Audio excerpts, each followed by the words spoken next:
Chapter 6, problem number 8. A 100 kilogram crate is being pushed across a horizontal floor by a force P that makes an angle of 30 degrees below the horizontal. The coefficient of kinetic friction is 0.2.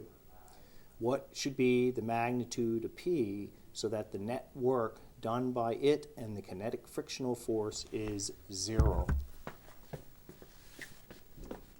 Okay, so we have this box, mass M.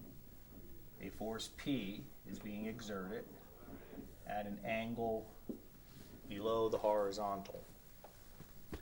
There's a force of kinetic friction acting to the left, and since the net work is 0, we can say that the work done by the force of kinetic friction plus the work done by force P should be equal to 0.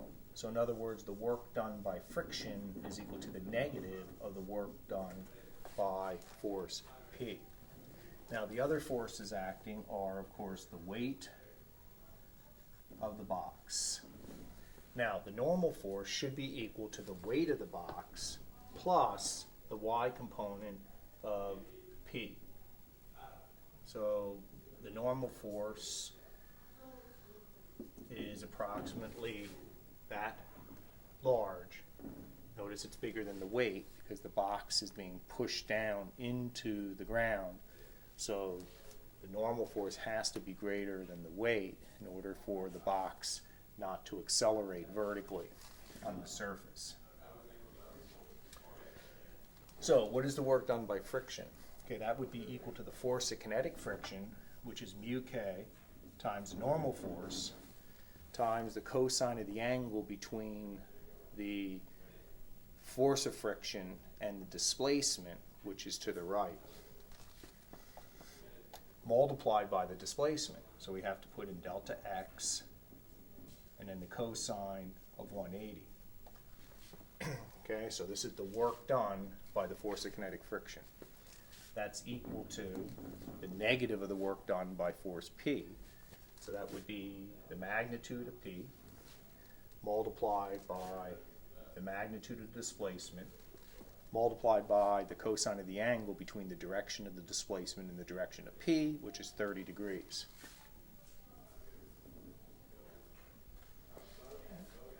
Now, what is the normal force? The normal force is equal to the weight plus the y component of P.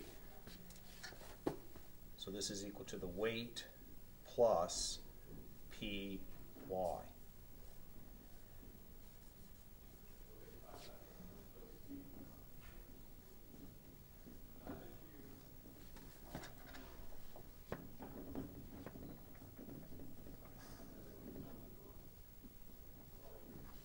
Okay, the weight is equal to, from Newton's second law, mg. And Py is equal to P times the sine of theta.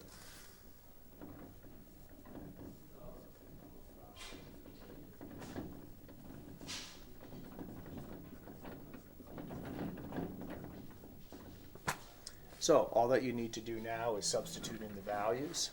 So mu k is 0.2. The mass is 100 kilograms. G is 10 meters per second squared. Theta here is 30 degrees, just like over there. Delta x isn't known, but notice it appears on both sides.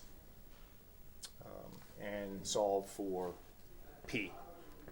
And you should get a positive value since we're looking for the magnitude.